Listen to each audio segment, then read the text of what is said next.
நான் பேச விரும்புகிறேன். சரித்திரத்தில் நீங்க தெளிவா புரிந்து கொள்ளணும். 1900 வருஷம் இந்தியா எத்தனை வருஷம் ஆங்கிலேயர்களுக்கு அடிமையா இருந்தது அப்படின்னு நீங்க நினைச்சீங்கன்னா இங்க நிறைய கப்சா விடுவாங்க. இங்க இருக்கிறவங்க பிஜேபி அரசாங்கம் அப்படின்னு சொல்லி நிறைய கப் சொல்லுவாங்க. ஜஸ்ட் ஒரு 180 ஆண்டுகள். எத்தனை வருஷம்? 180. அதிகபட்சம் சொன்னா ஒரு 200 வருஷம். 200ல அதிகமா ஒரு 180 அல்லது 150 வருஷம் தான் எங்க யாருக்கு அடிமையா இருந்திருக்கு. நம்ம இந்தியா யாருக்கு அடிமையா இருக்குது? பிரிட்டிஷ் அரசாங்கத்துக்கு அடிமையா இருக்குது. இப்ப கவனிங்க, கடைசியாக வந்த இந்த செய்தி தான் நீங்க கவனிக்கணும். கடைசியாக மொத்தம் இந்த உலகத்துல இது நாள் வரைக்கும் 6 பேரரசு. எத்தனை பேரரசு? 6 பேரரசு இந்த உலகத்தை ஆண்டு இருக்கிறார். அந்த 6 பேரரசுல 4 பேரரசு யூதர்களை மகா கொடுமைப்படுத்தி இருக்கிறார். பயங்கரமா கொடுமைப்படுத்தி கொண்டு இருக்கிறாங்க. 2 பேரரசு மட்டும்தான் என்ன பண்ணிருக்குன்னா யூதர்களை கொடுமைப்படுத்துறாங்க. அதுல கடைசியா வந்த பிரிட்டிஷ் பேரரசு. பேரரசு அப்படின்னா உலகத்தை முக்கால்வாசி ஆண்டவர்களுக்கு பேர் தான் யாருங்க? பேரரசு. எங்க மாமா லண்டன் போயிருந்தாரு, நான் அவரோட பேசியிருந்தேன். அவரு ஒரு சர்ச்சு காமிச்சாங்க. சர்ச்சுக்குள்ள போனா இந்தியாவுக்கு விடுதலை கொடுத்த பத்திரத்திலேயே ஒரிஜினல் கையெழுத்து போட்ட பேப்பர் அங்க வச்சிருக்காங்க. சர்ச்சு பயங்கரமா இருக்கு. அப்போ அந்த அந்த சர்ச்சுக்குள்ள எந்தெந்த நாட்டையெல்லாம் ஆண்டாங்கன்னு சொல்லி அவ்வளவு நாடுகளை ஆண்டுக்கிறாங்க பிரிட்டிஷ் பேரரசு.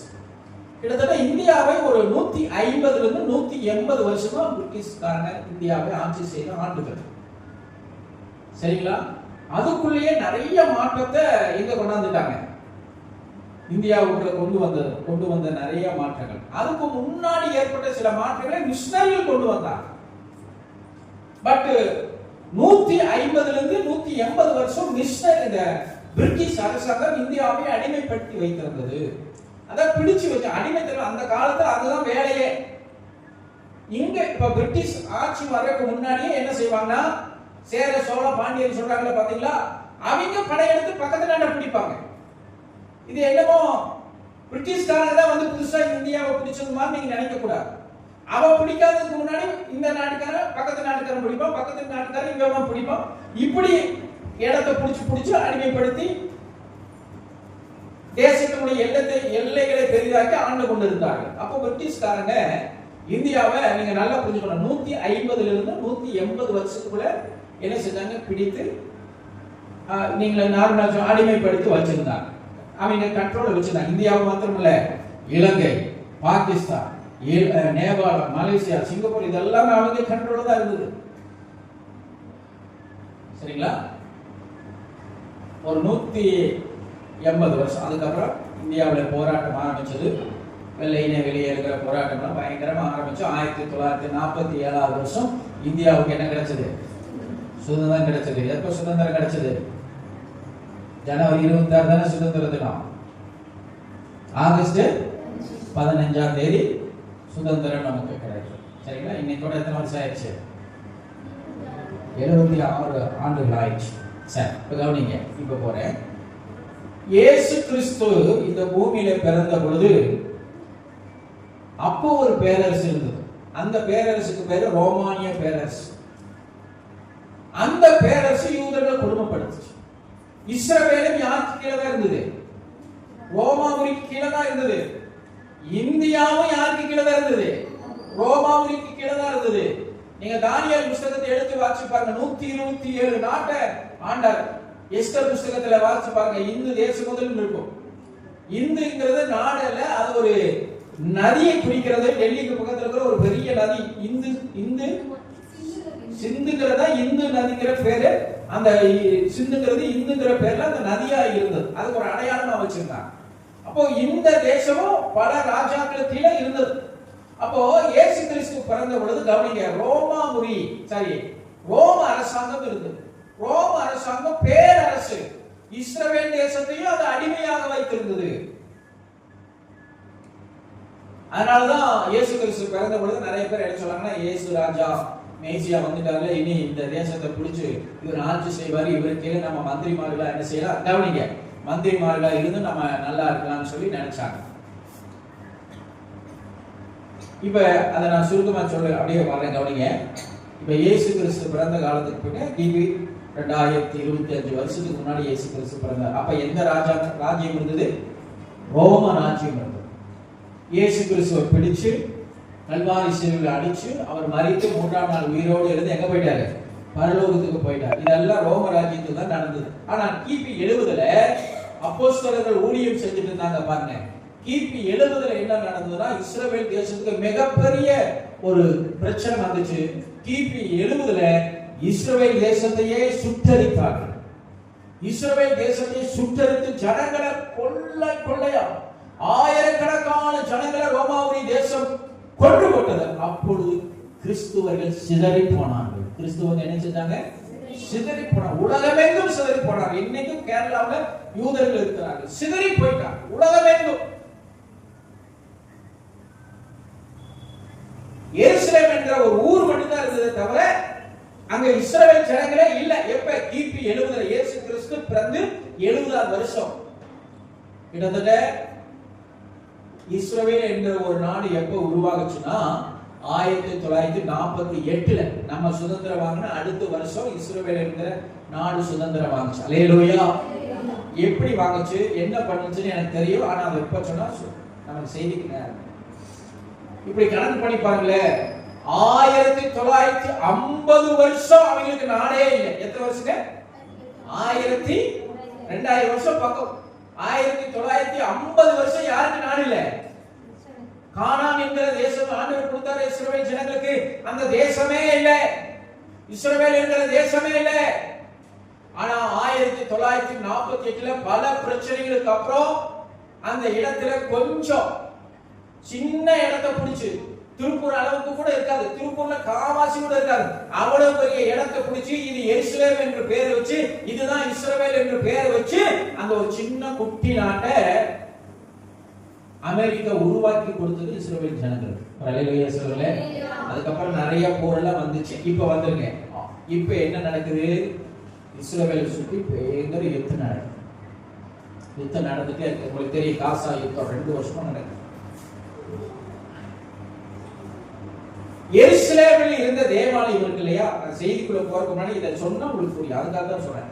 எருசலேம் என்கிற இடத்துல தேவாலயம் இருந்த தேவாலயம் கிபி 70ல இடிக்கப்பட்டது. ஆண்டவர் சொன்னார் இல்லையா, இந்த ஆலயத்தை ஒரு கல்லில்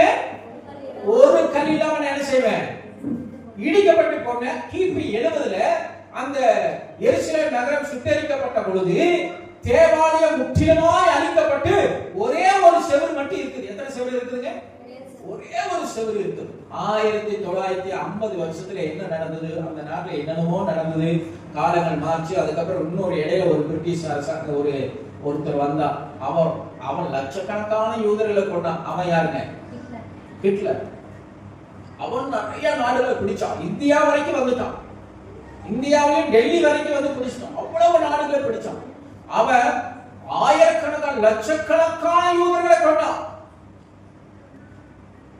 அப்பொழுதுதான் இஸ்ரவேல் இன்னும் பாதிக்கப்பட்டது. அப்ப அந்த நாட்டில் யாருமே இல்ல, எல்லாம் சிதறி போயிட்டாங்க. இருந்தாலும் அந்த எருசலேம் ஒண்ணு உருவாக்கப்படக்கூடாதுன்னு என்ன பண்ணா, அவன் நிறைய முஸ்லிமுடைய ஜனங்களுக்கு அந்த இடத்தை கொடுத்தான். அப்ப என்ன பண்ணாங்க, எருசலேம் இருந்த அந்த சர்ச் இருந்த அதே இடத்துல ஒரு பெரிய மசூதியை கட்டினாங்க. ஒரு பெரிய மசூதி என்ன செஞ்சுட்டாங்க? கட்டிட்டாங்க. இப்ப எருசலேம் சர்ச் இருந்த இடத்துல இப்ப என்ன இருக்குது? மசூதி இருக்குது. கவனிங்க. இப்ப முஸ்லிம் ஜனங்களுக்கு மிகப்பெரிய, உலகத்திலேயே மிகப்பெரிய புனித ஸ்தலமாய் காணப்படுவது மக்கா ஸ்தலம். மக்கா ஸ்தலங்கிறது தான், மக்காங்கிற ஒரு இங்கெல்லாம் போறாங்க இல்லையா, புனித யாத்திரை போறாங்க, அதுதான் ஃபர்ஸ்ட். உலகத்திலேயே அவங்களுக்கு புனிதமான தேவனுடைய ஆலயம் எதுங்க? சத்தமா சொல்லுங்க. மக்காங்கிற ஸ்தலம். அதுக்கு அடுத்தது இரண்டாவதா அவங்க நினைக்கிற முக்கியமான ஸ்தலம் எது தெரியுமா? எருசலேமில் இருக்கிற தேவனுடைய ஆலயம். சரி, எருசலேமில் இருக்கிற அந்த மசூதி. சத்தமா சொல்லுங்க. எருசலேமில் இருக்கிற மசூதி. இப்ப நான் விஷயத்துக்கு வரேன். ஒரு குட்டி நாடு, சுத்தி முஸ்லிம் நாடு. பல்வேறு விதத்துல முஸ்லிம்கள் நாட்டுக்காரங்க இஸ்ரவேலுக்கு பிரச்சனை கொடுத்துட்டே இருக்கிறாங்க. அவங்களும் தன்னை பாதுகாத்துட்டே இருக்கிறாங்க. 1948 சுதந்திரம் கிடைச்சது. அப்படியே கொஞ்சம் கொஞ்சமா எல்லையை பிடிச்சி சண்டை போட்டு பக்கத்துல ஒன்றும் கொஞ்சம் பிடிச்சி இப்ப திருப்பூர் அளவு பிடிச்சி வச்சிருக்கிறாங்க. ஆனா 1948 சுதந்திரம் வந்தாலும் இந்த 76 வருஷமா சுதந்திரம் வந்துச்சு, நாடு கிடைச்சிருச்சு. ஆனா அவங்க தொழுகிறதுக்கு ஒரு சர்ச்சு இல்லை. ஏன்னா சர்ச்சு இடிக்கப்பட்டாச்சு, ஒரே ஒரு செவுரு இருக்குது. இப்ப என்ன பண்ணுவாங்கன்னா அந்த செவுத்துல போய் தலையை முட்டிட்டு அழுகிறது மட்டும்தான் இஸ்ரவேல் ஜனங்கள் செய்யற ஒரே ஜெபம். என்ன பண்ணுவாங்க, போவாங்க, ஒரே ஒரு செவுரு இருக்குது, அந்த செவுத்துல தலையை முட்டணும். இந்த நெத்தி என்ன செய்யணும், முட்டிட்டு என்ன செய்யணும், அழுகணும், கண்ணீர் விட்டு வருவாங்க. அதுதான் இந்த 76 வருஷமா நடக்கிற ஜெபம் எருசலேம்ல. ஆனா ஏன் இதை இப்படி சொன்னா, இந்த 76 வருஷத்துல சர்ச்சு கட்டணுமோ ரெடி பண்ணணும் எதையுமே நிறைய பேர் சர்க்கிள் புஸ்தகம் சொல்லுவாங்க. அந்த இடம் கிடைச்சிட்டா அடுத்த 24 மணி நேரத்துல சர்ச்சை கட்டுகிற அளவுக்கு எல்லாம் ரெடி பண்ணி வச்சிருக்கிறான்னு சொல்லுவாங்க. ஆனா அது உண்மையா பொய்யான்னு நமக்கு தெரியாது. ஆனா இந்த 2 வருஷமா யுத்தம் நடந்து 76 வருஷம் அமைதியா இருந்த அந்த இப்ப பிரதமர் வந்து நெதன்யாகு. இந்த நெதன்யாகு இப்ப போன வாரத்துல என்ன பண்ணிட்டாருன்னா, வாயை திறந்து உலக நாடுகளுக்கு முத ஒரு வார்த்தை சொல்லிட்டார், சீக்கிரத்தில் நாங்கள் சர்ச்சு கட்டிடுவோம், அந்த இடத்துல தேவாலயத்தை கட்டிடுவோம்னு சொல்லிட்டார். இதை கேட்ட உடனே முஸ்லீம் நாடுகள் பெரிய அதிர்ச்சி ஆயிடுச்சு. ஏன்னா சர்ச்சை கட்டணும்னா அந்த மசூதி என்ன செய்யணும், அந்த மசூதி உலகத்திலேயே முஸ்லீம்களுக்கு 2வது முக்கியமான ஸ்தலம். அதை இடிச்சு கட்ட விடுவாங்களா? 2வது உலகம் முழுவதும் அதை பார்த்து கொண்டு 76 சுதந்திரம் வாங்கி 75 வருஷம் அமைதியா இருந்த அந்த பிரதமர் இந்த வாரம் சொல்லியிருக்கிறார், சீக்கிரத்தில் நாங்கள் அந்த சர்ச்சை என்ன செய்ய போறோம், கட்ட போறோம். இப்ப இதுதான் முக்கியம். ஆயத்துல என்னைக்கு சர்ச்சு கட்டுறாங்களோ, கட்டி முடிக்கிறாங்களோ, அல்லது கட்ட தொடக்குகிறாங்களோ, அன்னைக்கு ஆண்டுடைய வருகை. அல்லேலூயா. நல்லா கவனிச்சுங்க. ஒன்னா அது 2 தான், அது கரெக்டா நிதானிக்க முடியாது. ஒன்னா சர்ச்சு கட்டி முடிச்சிருவாங்க, இல்லைன்னா சர்ச்சு கட்ட ஆரம்பிப்பாங்க. அந்த ஆரம்பிக்கிற டைம்ல ஒரு காரியம் இந்த உலகத்துல முடிந்திருக்கும். அதுக்கு பேர் என்ன தெரியுமா? ரகசிய வருகை. அல்லேலூயா. வாசிங்க 1 யோவான் புஸ்தகம் 2ஆம் அதிகாரம் 17-18. 1 யோவான் 2ஆம் அதிகாரம் 17-18. உலகமும் அது நிச்சயம் 1 யோவான் தானே? 1 யோவான் 2:17-18 வாசிங்க. உலகமும் அது நிச்சயம் ஒளிந்து போகும், தேவனுடைய சித்தத்தின்படி செய்கிறவனோ என்றென்றைக்கு நிலைத்திருப்பான். பிள்ளைகளே, எப்படி சொல்றார்? பிள்ளைகளே, இது கடைசி காலமா இருக்கிறது. அந்தி கிறிஸ்து வருகிறார் என்று நீங்கள் கேள்விப்பட்டபடி இப்பொழுதெல்லாம் அநேக அந்தி கிறிஸ்துகள் இருக்கிறார்கள்.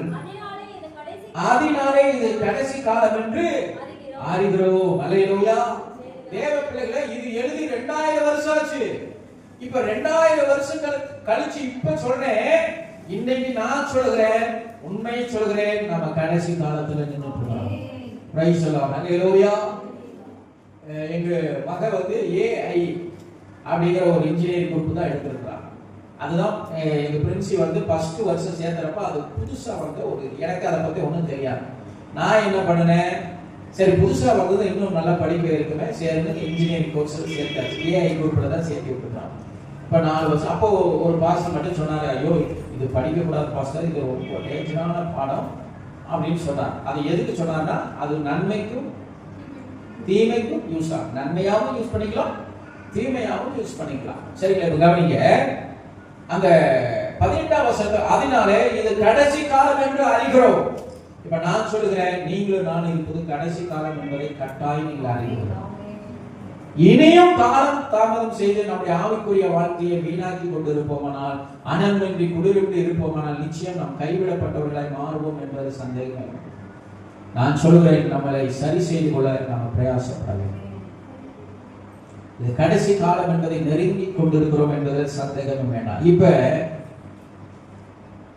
AI அப்படிங்கிற ஒரு தொழில்நுட்பம் வந்துச்சு, செல்லுலயே வந்துச்சு. சரிங்களா? எல்லாமே செல்லுல வந்துச்சு. இப்போ ஒரு ஆப் வந்திருக்கு, இந்த நிறைய காரியத்தில் அதுல ஆப் ஒன்று வந்திருக்கு. அதுல உங்க போட்டோவை போட்டுட்டா போதும். உங்க போட்டோவை நீங்க டவுன்லோட் பண்ணிட்டீங்கன்னா விதவிதமா உங்க உருவம் தான், உங்க முகம் தான், விதவிதமா ஸ்டைலா நிக்கிற மாதிரி, சுடிதார் போட்டு நிக்கிற மாதிரி, சேரீ போட்டு நிக்கிற மாதிரி, சேரீ அந்த கலர்ல, சேரீ இந்த கலர்ல, அப்புறம் அப்படியே ஒரு பார்க்ல நிக்கிற மாதிரி, ஒரு மாலை தென்றல், விதவிதமா. ஆனா அது இப்ப சொல்லியிருக்கிறாங்க அது டேஞ்சர். ஏன்னா அதுல ஒரு தகவல் போட்டு வராங்க, இந்த போட்டோவை எதற்கு வேணா யூஸ் பண்ணிக்கணும். நீங்க டவுன்லோட் பண்ணிடுறீங்க, அடுத்தது உங்க போட்டோ விதவிதமா அது உங்களுக்கு காமிக்கும், அழகழகா காமிக்கும். அதை பார்த்தா உங்களுக்கு அழகா இருக்கு, அதை நீங்க செல்லுல வைப்பீங்க, அங்க வைப்பீங்க, இங்க வைப்பீங்க, அது உங்க இஷ்டம். ஆனா என்ன சொல்லணும்னா, இந்த போட்டோவை நாங்கள் எதற்கு வேணா என்ன செய்வோம், இந்த முகத்தை எதுக்கு வேணா நாங்க யூஸ் பண்ணிக்குவோம் அப்படின்னு ஒரு தகவல் இருக்கு. இன்னும் இந்த ஏஐ குறித்து என்னன்னா, மரித்து நம்ம குடும்பத்துல யாராவது மரித்து போனாங்கன்னா அவங்க நம்மகிட்ட வந்து உட்கார்ந்து பேசுற மாதிரியே பண்ணிக்கலாம்.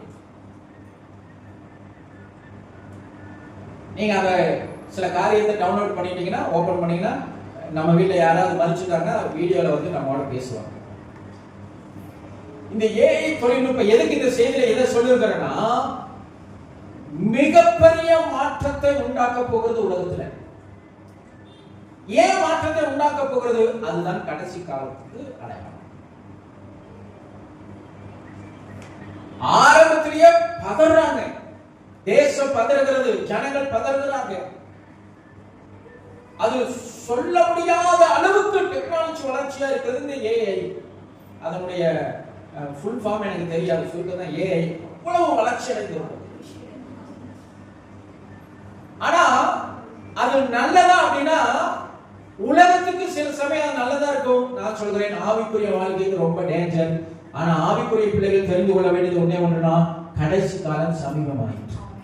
இந்த நெதன்யாகு இஸ்ரவேல் பிரதமர் 75 ஆண்டு காலம் அமைதியாக இருந்து இந்த ஆண்டு சொல்கிறார், சீக்கிரத்தில் ஆலயத்தை கட்டுகிறோம் என்று சொன்னார். ஆலயத்தை கட்ட போகிறோம் என்று சொன்னால் அதற்கு ஆயத்தமாயிட்டாங்க. ஆலயம் கட்டுவ ஆரம்பித்ததற்கு முன்னாடி ஒரு ஒன்று இருக்கும், அது வருகை, தேவனுடைய வருகை. அல்லேலூயா. நிறைய பேர் சொல்றாங்க இயேசு கிறிஸ்து வர்றாருன்னு ஜனங்க சொல்றாங்க, கிறிஸ்துவங்க சொல்றாங்கன்னு நினைக்கிறாங்க இல்லையா? அந்த நாள் சமீபமாயிடுச்சு. அது பொய்யல்ல, சீக்கிரத்தில் நடக்க போகிறது. அவரை குத்தின கண்கள் அவரை காண போகிறது. உலகம் எங்கும் அவரை பார்க்க போகிறாங்க. அல்லேலூயா. சீக்கிரத்தில் அவருடைய வருகை சமீபிக்க போகுது. நான் ஒரு 5-6 வருஷத்துக்கு முன்னாடியே சொல்வேன், நம்ம அல்லது நம்ம பிள்ளைங்க, அல்லது நம்ம அல்லது நம்ம பிள்ளைகள் அல்லது பிள்ளைகளுடைய பிள்ளைகள், 2 அல்லது 3 தலைமுறை தான் இந்த உலகத்தில் இருக்கும். அதுக்கு மேல இருக்கிறது என்ன இல்லைங்க, வாய்ப்பு இல்லை. 2 அல்லது 3 தலைமுறை தான் இந்த உலகத்துக்குள்ள இருக்கும். நாம இயேசு வருகையை பார்க்கணும். நம்ம இல்லைன்னா சத்தமா சொல்லுங்க, நம்ம பிள்ளைகள், இது 2 தான். மீறி போனா நம்முடைய பிள்ளைகளுடைய பிள்ளைகள், அவ்வளவுதான் இந்த உலகம். ஏன்னா அதுக்குள்ள இயேசு கிறிஸ்து வருகை கட்டாயம் வாங்க. இப்ப சொல்லுங்கன்னா, நான் எதை வச்சு சொல்லுகிறேன்னா, நேரத்தை கணிக்க முடியாது. இயேசு கிறிஸ்துவின் வருகையின் நேரத்தை கணிக்க முடியாது, ஆனா காலத்தை கணிக்கலாம். அல்லேலூயா.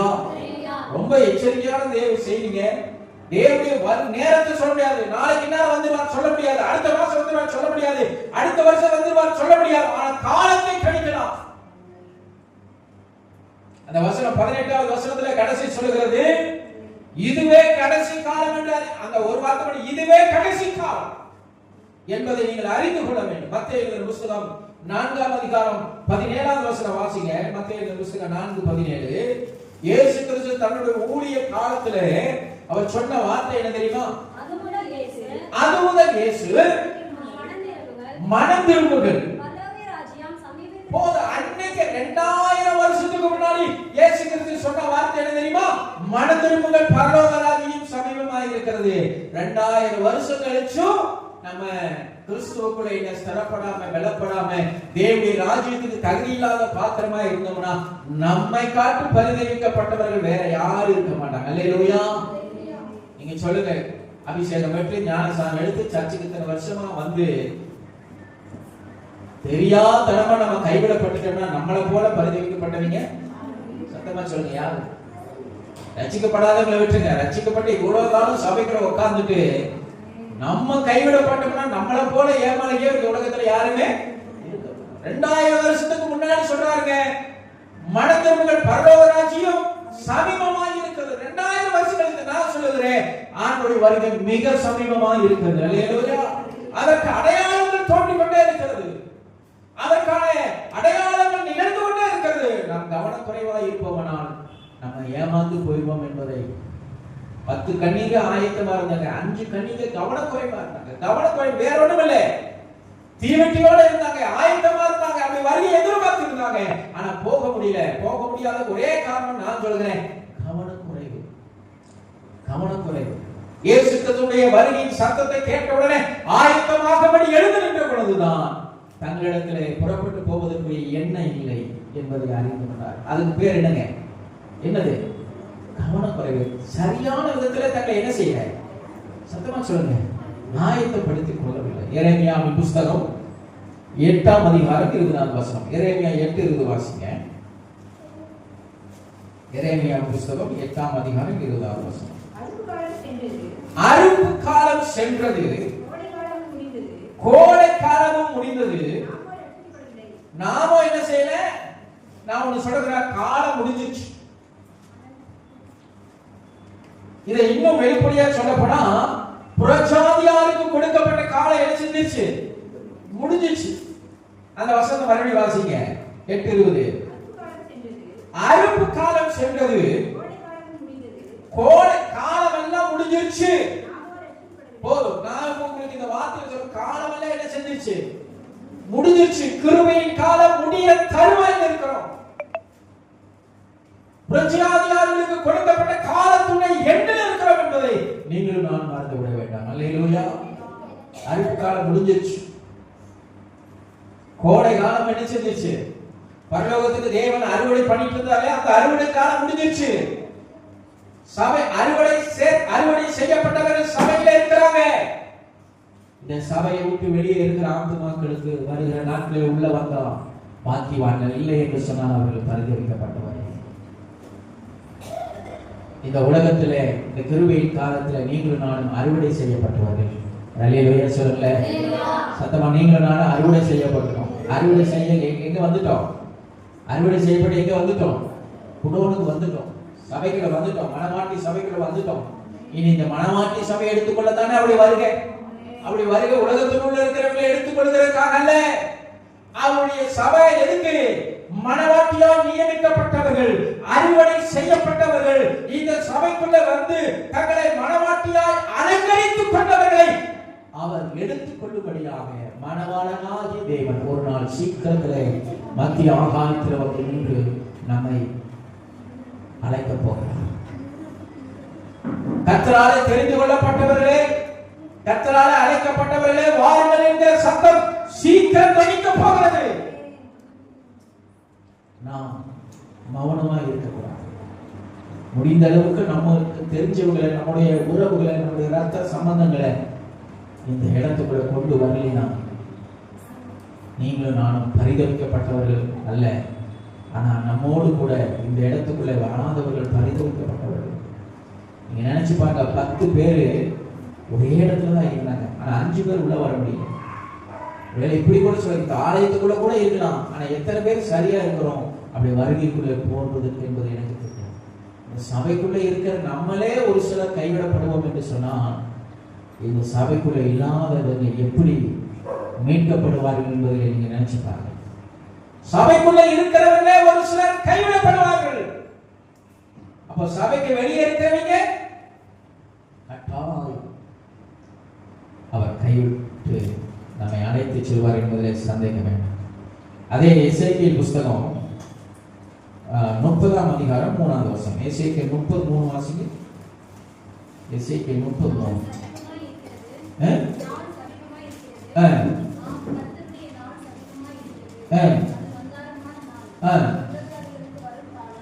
அது புறஜாதிகளுக்கு வரும் காலம், நாள் சமீபமாக இருக்கிறது. கர்த்தருடைய நாள் எப்படி இருக்குது? சமீபமாக இருக்குது. அது மந்தாரமான நாள். அது புறஜாதிகளுக்கு வரும் காலம். ஏன் இந்த புறஜாதிகளுக்கு? இதுதான் புறஜாதிகளுக்கு, இஸ்ரவேல் தேசங்களுக்கு அல்ல, இஸ்ரவேல் ஜனங்களுக்கு அவருடைய 2ஆம் வருகை தான் முக்கியம். புறஜாதிகளுக்கு தான் முதல் வருகை. சபைக்கு தான் ஃபர்ஸ்ட் வருகை.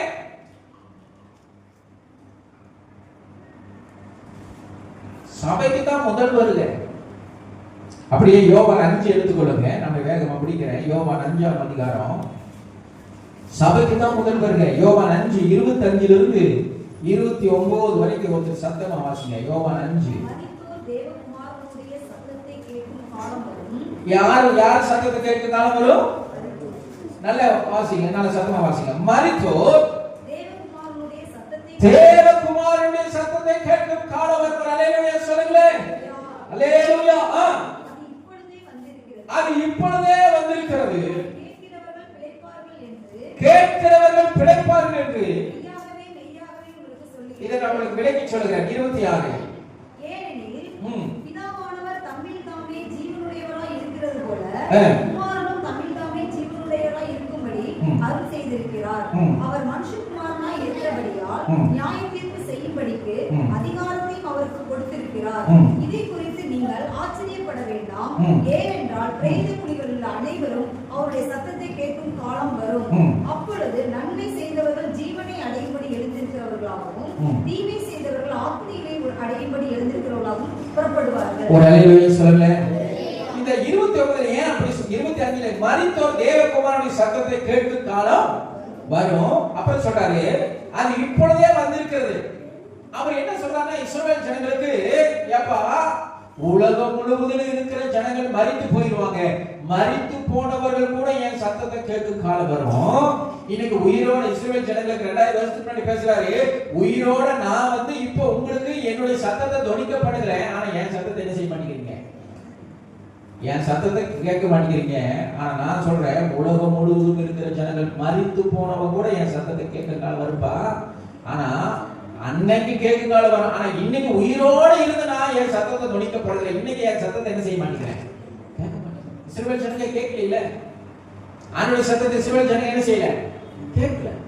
அதைத்தான் சொல்லுகிறார். அதை சொல்லிட்டு அப்படியே சொல்லிட்டு வர்றாரு. இதை குறித்து நீங்கள் ஆச்சரியப்பட வேண்டாம் என்று. ஏனென்றால் பிரேத குழியில் உள்ள அனைவரும் அவருடைய சத்தத்தை கேட்கும் காலம் சத்தமா வருங்க. அல்லேலூயா. இயேசு கிறிஸ்து பிரசங்கம் பண்ணும்போது அடிக்கடி சொன்ன ஒரு வார்த்தை என்ன தெரியுமா? காதுள்ளவன். செத்து போனவனுக்கு காது இருக்குமா? அவனுக்கு கூட ஒரு நாள் ஆண்டவருடைய சத்தம் கேட்கும் காலம் வரும். அவனுக்கு பிரேத குழியிலிருந்து எழுந்து நிற்கக்கூடிய நாட்கள் வருகிறது. கர்த்தர் அவனுக்கும் ஒரு நியாய தீர்ப்பை வைத்திருக்கிறார் என்பதை நீங்கள் நான் மறந்திருந்தார். அல்லேலூயா. நான் போன வாரமே சொன்னேன், மண்ணோடு மண்ணாய் மரித்து போனாலும் அவர் எழுந்து அவனை எழுப்பி அவனுக்கு நியாயம் செய்கிறது, நியாய தீர்ப்பு செய்கிறது. சாதாரண ஒரு மனுஷன் எவ்வளவு விஞ்ஞானத்துல வளர்ந்திருக்கிறான். நான் காலங்களும் உடன்படிக்கை என்ற பாடத்தை வேதாகம கல்லூரியில் எடுத்திருக்கும் போது அதான் சொல்லுவேன். 300 கிராம் மூளையில எத்தனை கிராம்? சத்தமா சொல்லுங்க. 300 கிராம் மூளையில நீ ஆண்டவரை ஆராய்ந்து பார்க்க முடியாது. ஆனா தாவீது சொல்லுகிறான், ஆண்டவரே உம்முடைய ஆலயத்தில் நான் உம்முடைய பிரசன்னத்தை ஆராய்ந்து அறிய வேண்டும் என்று விரும்புகிறான். ஆராய முடியாது. தேவனை இந்த மூலையில ஆராய்ந்து பார்க்கணும்னு நினைக்காதீங்க. ஒரு குருடனை கொண்டு போய் யானையை தடவை சொன்னாங்க. அவன் யானையுடைய வயிற்றை தடவிட்டு சொன்னான், யானை செவுராட்ட அழகா அகலமா இருக்குதுன்னு சொன்னான். இன்னொரு குருடன் வாழை தொட்டு சொன்னா, யானை நல்ல குச்சி மாதிரி செய்யுது இருக்குதுன்னு சொன்னான். இன்னொரு குருடன் காலை போய் கட்டி பிடிச்சு சொன்னான், நல்ல தூணு மாதிரி இருக்குது யானை. இப்படிதான் தேவனை அறிந்து ஒவ்வொருத்தரும் ஒவ்வொரு விதமா அறிந்து கொள்ள முடியுமே தவிர தேவனை முழுமையா இந்த மூலையில் என்ன செய்ய முடியாது? அறிந்து கொள்ளவே முடியாது. அவர் அவருடைய மகிமை விஸ்தாரமற்றது, எல்லையில்லாதது. குப்பையும் தூசியும் மண்ணுமாய் சாம்பலாய் போனவனை கர்த்தர் உயிரோடு எழுப்பி இந்த பூமியில வாழ்ந்த நாட்களுக்குரிய நியாய தீர்ப்பை தேவன் கேட்கிறார். அல்லேலூயா. சும்மா விட்டுவார்னு நினைக்காதீங்க. உலகத்திலேயே நம்ம நாட்டு ஒரு சட்டம் இருக்குது இல்லையா? 1000 குற்றவாளி தப்பிக்கலாம், ஒரு நிரபராதி தண்டிக்கப்படக்கூடாதுன்னு சொல்றாங்க. ஆனா எத்தனை குற்றவாளி தப்பிக்கிறாங்க? நிரபராதி தான் நிறைய தடவை போய் மாட்டாங்க. ஆனா ஆண்டவர்கிட்ட தப்பிக்கிறதுக்கு ஒரு மனுஷனால முடியாது. சிந்தை வரைக்கும் தேவனுக்கு கணக்கு கொடுக்கும். எது வரைக்கும்? உங்க வாழ்க்கையை நீங்க செய்யறது மாத்திரமல்ல. அதனாலதான் ஆண்டவர் அழகா சொன்னார், ஒரு ஸ்திரிய இச்சையோடு பார்க்கனால விபச்சாரம் செஞ்சாச்சு. அப்ப நாளைக்கு பரலோகத்தில் போய் ஆண்டவரே இந்த பெண்ணை ஒரு நாள் தப்பா நடந்ததே இல்லை நீங்க சொல்லவே முடியாது. நீ சிந்தையிலேயே நீ பாவம் பண்ணிட்டேன்னு கொஞ்சம் நியாயம் இருப்பார். அல்லேலூயா. உன் சிந்தைக்கு நியாயம் இருப்பா, உன் பேச்சுக்கு நியாயம் இருப்பா, உன் நடக்கைக்கு நியாயம் இருப்பா. ஒருவேளை அது தும்மா இருக்கணும் அப்படின்னா உன் ஜெபத்துக்கு, உன் கண்ணீருக்கு, நீ கடந்து வந்த பாதைக்கு, நீ பட்ட பாடுகளுக்கு ஆண்டவர் சொன்னார், பவுல் சொல்றார், என்னோடு கூட பாடுபட்டால் என்னோடு கூட நீ என்ன செய்வ? ஆளுங்க சும்மா விட்டு மாட்டாரு. வசனம் நிறைய இருக்கும். கொஞ்ச காலம் பாட அனுபவிக்கிற உங்களுக்கு கொஞ்ச காலம் வரப்போகிற மகிமை மேலானது, மகிமையானது. அப்படிப்பட்ட மகிமையான அந்த தேவ சமூகத்தில் பிரவேசிப்பதற்கு நாம் இந்த நாட்களிலே கடைசி காலத்தில் நம்மை ஆயத்தப்படுத்திக் கொள்ள வேண்டும். அதற்கான அடையாளங்கள் தெரிகிறது. இந்த அடையாளங்களை பார்த்து நாம் ஏமாந்து விடக்கூடாது. 2000 வருஷம் ஆண்டவர் வரன்னு சொல்லிட்டு இருக்கிறாரு. அதனால இன்னும் நிறைய வருஷம் நமக்கெல்லாம் நம்ம டைம்லாம் வர மாட்டாரு. அதெல்லாம் இன்னும் 2-3 தலைமுறை ஆகும். தயவு செஞ்சு நினைக்காதீங்க. அதற்கான அடையாளங்கள் நான் பார்த்து அதிர்ச்சி அடைந்ததுனால தான் இந்த செய்தியை எடுத்தேன். அதை பார்த்த உடனே நான் சொல்ற விசுவாசியால நான் ஊழியக்காரனா இருக்கிறேன். எனக்கே என்ன வருது? கார்த்திகாலாவணியா எனக்கே என்ன வருது? பயம். என்ன பயம்? பண்ணியாச்சு, சரி பண்ணணும், நிறைய காரியத்தை என்ன செய்யணும்? சரி பண்ணணும், கரெக்ட் பண்ணணும், ஓட்ட ஒரு சிலர் என்ன செய்யணும்? அடைக்கணும், சரி பண்ணணும் அப்படிங்கிற ஒரு எண்ணம் வருது. இன்னும் ஒரு பக்கம் என்ன தெரியுமா? வேதத்தில் எழுதுங்கள உண்மை உண்மை உண்மை உண்மை கட்டாயம் நடக்கும், கட்டாயம் நடக்கும் நடக்கும் நடக்கும் நடக்குங்கிற எண்ணம் மனசுக்குள்ள ஓடிக்குது. நான் வெளிப்படையா சொல்லுகிறேன். நான் பைபிள் காலேஜ் போயிட்டு இருந்தேன். இந்த நாள் உங்களுக்கு திடீர்னு எப்பயாவது இந்துக்கள் அப்படி பழைக்கிறாங்க சாமியை சொல்லி, முஸ்லீம் இப்படி பழைக்கிறாங்க, நம்ம பைபிள் சொல்லி நம்ம பழைக்கிறோமோ அப்படி காணிக்கு வாங்கி பழைச்சிருக்கிறோமோ, இது ஒரு குழப்போ அப்படின்னு, இது ஒரு குழப்போ, கடவுள் வச்சு ஓட்டுறது ஒரு குழப்பம்னு நினைப்பேன். என் மனசுக்கு வரது சொல்ல இது ஒரு குழப்பம்னு நினைப்பேன். ஆனால் சில சமயம் உலகத்தில் நடக்கிறது இது எழுதி இருக்கும் பொழுது, நான் பைபிள் காலேஜ் போகும் பொழுது இருந்த நிலைமை வேற, இன்னைக்கு உலகம் இருக்கிற நிலைமை வேற. 25 வருஷத்துல எவ்வளவு மாற்றங்கள். அது இந்த 25 வருஷத்துல இன்னும் சொல்ல இன்னொரு 25 வருஷத்துல உலகம் வேறொரு பாதைக்கு போயிடும். ஏன் சொல்ல தெரியுமா? அப்படி வருகை அவ்வளவு சமீபமாயிடுச்சு. ஏயுடைய நிலைமை வேற. இன்னொரு பொசிஷன் சொல்றாங்க, நம்ம நாட்டில் இருந்தா கம்மி. நம்ம கிட்டத்தட்ட அமெரிக்கா போயிட்டீங்கன்னா அமெரிக்காவை காட்டிலும் நம்ம 20 வருஷத்துக்கு பின்னாடி இருக்கிறோம் டெக்னாலஜியில். அப்போ அமெரிக்கார எவ்வளவு டெக்னாலஜி இருக்கும். இப்ப அமெரிக்காவில டிவியே அவங்க வீட்டில் இருக்கிறது தெரியாது. அப்படின்னா டிவி ஆன் ஆகும், அப்பதான் ஸ்கிரீனே உங்களுக்கு தெரியும். இப்ப நம்ம ஊர்ல கேமரா மாட்டிருக்கிறோம், கேமரா பார்த்தா நமக்கு தெரியுது தானே. ஆனா அமெரிக்காவில் கேமரா இருக்குதுன்னு நீங்க கண்டுபிடிக்க முடியாது. கேமரா கண்ணுக்கே தெரியாது, எங்க வச்சிருக்கிறாங்கன்னே தெரியாது.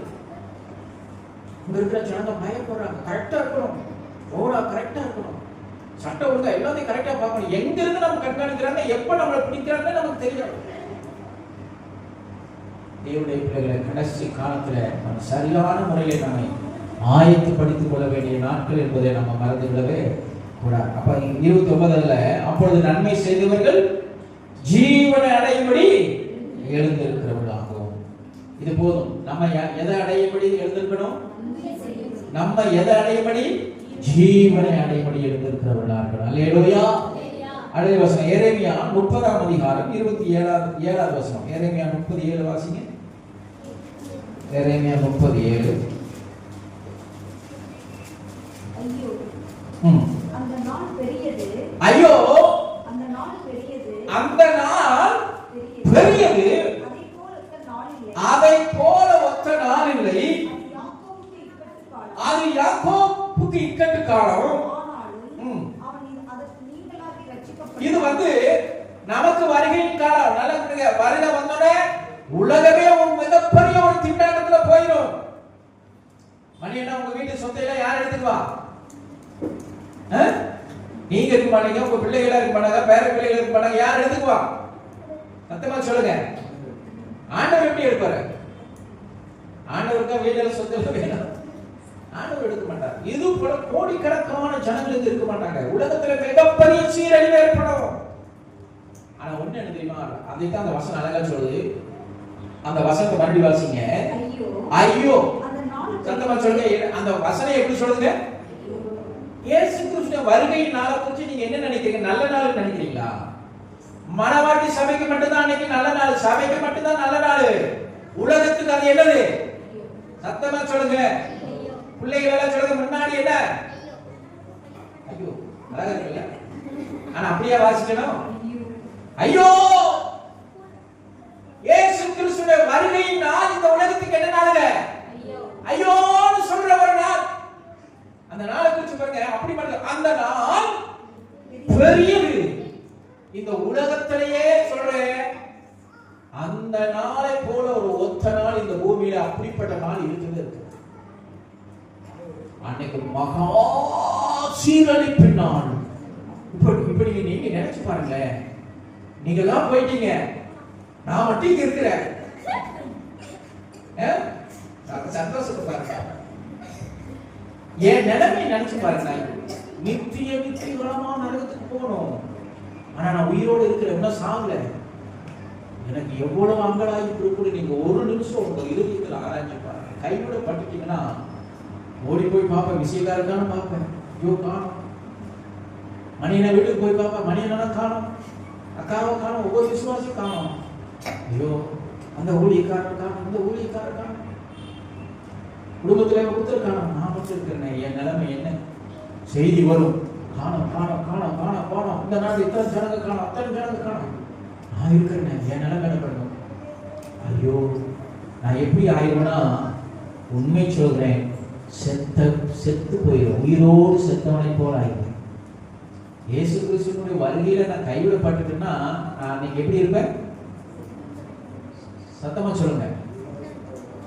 உண்மையை சொல்றேன். ஒரு வேத பண்ணி சொல்றாங்க, அநேக கைவிடப்பட்ட கிறிஸ்துவர்கள் தண்ணி குடிக்காமல் ஆகாரம் சாப்பிடாம செத்து போவாங்க.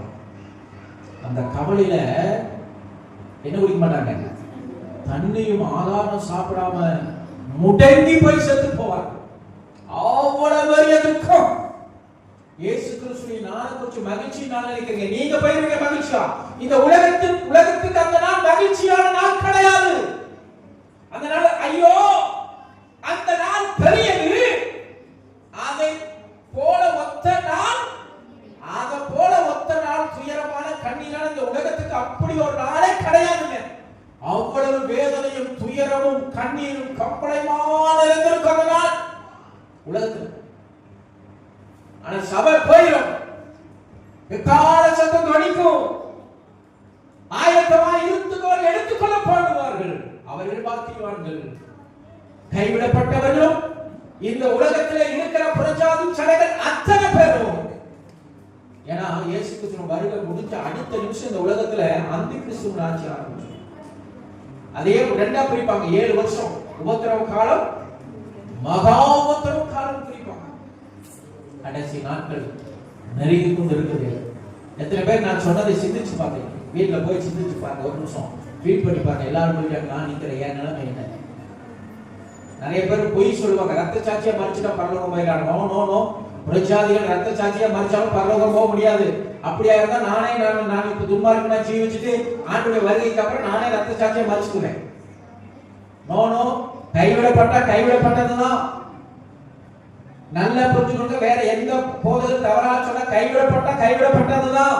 அடுத்தது ரத்த சாட்சியா மறிச்சவங்களும் பரலோகம் போக முடியாது.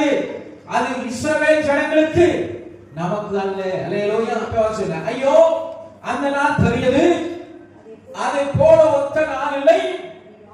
அது யாக்கோபுக்கு இக்கட்டு. இப்ப இஸ்ரவேல் ஜனங்களுக்கு போறாரு, இஸ்ரவேல் ஜனங்களுக்கு அது என்ன நாளுங்க? இக்கட்டு காலம். ஆனாலும் அவனை நீங்களாக்கி ரட்சிப்பார். இஸ்ரவேல் தேசத்தை இக்கட்டு காலம், ஆனாலும் இஸ்ரவேல் தேசத்தை என்ன செய்வாரு? கர்த்தர் கூட என்ன செய்வாரு? ரட்சிப்பார். நம்ம அவங்களை குறித்து பார்க்க வேண்டாம், நம்மை குறித்து தான் பார்க்கிறோம். 2 வசனம் முடிச்சறேன். அதே எரேமியா 31:6. 31:6. எழுந்திருங்கள், சீயோனில் நம்முடைய தேவனாகிய கர்த்தரிடத்துக்கு போவோம் வாருங்கள். எப்பிராயீம் மலையுள்ள சாமக்காரர்கள் கூறும் காலம் வரும். அல்லேலூயா. கர்த்தர் சொல்லுகிறது என்னவென்றால், யாக்கோபின் நிமித்தம் மகிழ்ச்சியை கெம்பீரித்து ஜாதிகளுடைய தலைவரின் நிமித்தம் ஆர்ப்பரிங்கள் சத்தத்தை கேட்கப்படி துதித்து கர்த்தாவே இஸ்ரவேல் மீதியான உமது ஜனத்தை ரட்சியும் என்று சொல்லுங்க. நான் ஒண்ணே சொல்றேன், இது புரஜாதியருக்காக நம்ம எழுந்திருங்கள், சீயோனிலே நம்முடைய தேவனாகிய கர்த்தரிடத்துக்கு போவோமார்கள். இன்னும் சொல்றேன், இன்னும் நாம் உலகத்துக்கு பின்னே போய் கொண்டிருக்க கூடாது. நம்ம கொஞ்சம் நம்முடைய லைஃபை திருப்பிடணும். இன்னும் வீடு காசு இருந்தா வாங்குங்க, வேண்டாம்னு சொல்லுவேன். ஆனா எதுக்காகவும் ஆவிக்குரிய ஜீவியத்தை விட்டுறாங்க. கடைசி காலத்துல இருக்கிற வீடு வாங்குங்க, மாசம் வாங்குங்க, கார் வாங்குங்க, பங்களா வாங்க, நான் வாங்க வேணாம்னு சொல்லல. ஆனா அதற்காக உங்கள் ஆவிக்குரிய ஜீவியத்தை இழந்தாங்க. நான் எப்படி சொல்றேன், முதலாவது தேவராஜ்யத்தின் நீதியை தேடு, அப்பொழுது வீடு வாசம் எல்லாம் தருவார். தந்தா சோத்திரம், தராட்டி சோத்திரம். மறுபடியும் ஒன்று கொண்டு வந்ததும் இல்லை, போது நீ என்ன செய்ய போறது இல்லை. சத்தமா சொல்லுங்க, கொண்டு போக போறதும் இல்லை.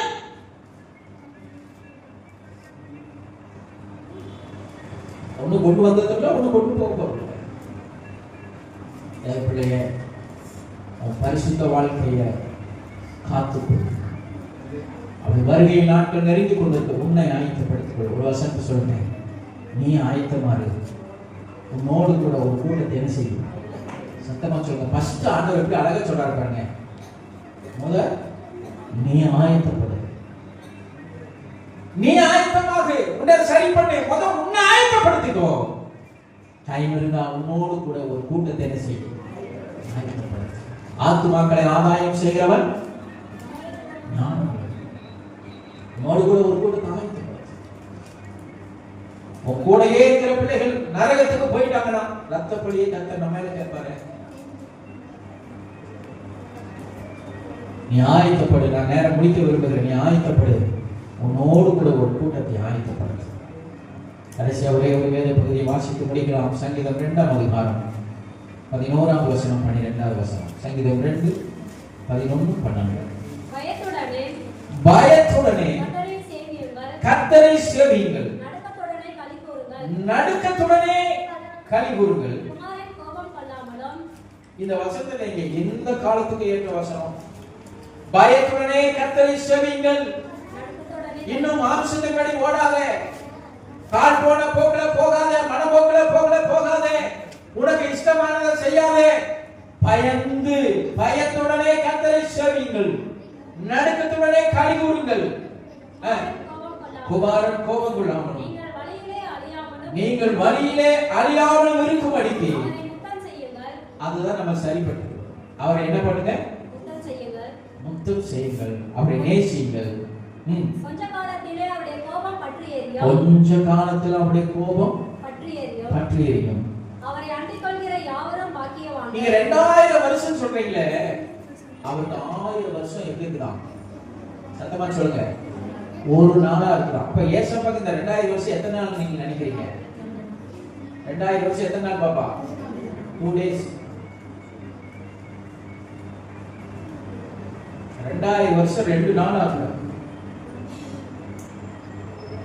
அவர் 1000 வருஷத்தை ஒரு நாள் ஆகும். ஒரு நாள 1000 வருஷமா மாத்துவார்.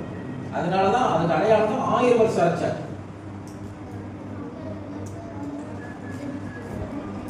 கடைசி அந்த வசனம் 12 சொல்லுது, அவரை அண்டிக் கொள்கிற யாவரும் பாக்கியவான். ஒருத்த கூட இல்ல, அவர் பிடிச்சிட்டா போதும். அவர் முத்தம் உன்னை சரிப்படு. நீ ஆயத்தப்படு. உன்னோடு கூட ஒரு கூட்டத்தை ஆயத்தப்படுத்திக்கல. அவருடைய பாதத்தை முத்தம் அவரை பிடிச்சுக்க. உன்னோடு கூட அநேக ஆண்டவரை பிடித்துக் கொள்ள இன்னைக்கே செய்யும். நம்ம நேரம் நம்ம உலகத்தை பார்த்து ஓடிட்டு இருக்கிறோம். ஆனா தேவனுடைய காரணம் என்னவென்று சொன்னா, அவரை அண்டிக் கொள்கிறவர் மாற்றினார். இதோ அவருடைய வருகை நாட்கள் நெருங்கி கொண்டிருக்கிறது. நம்ம எல்லாரும் எழுந்திருப்போமா?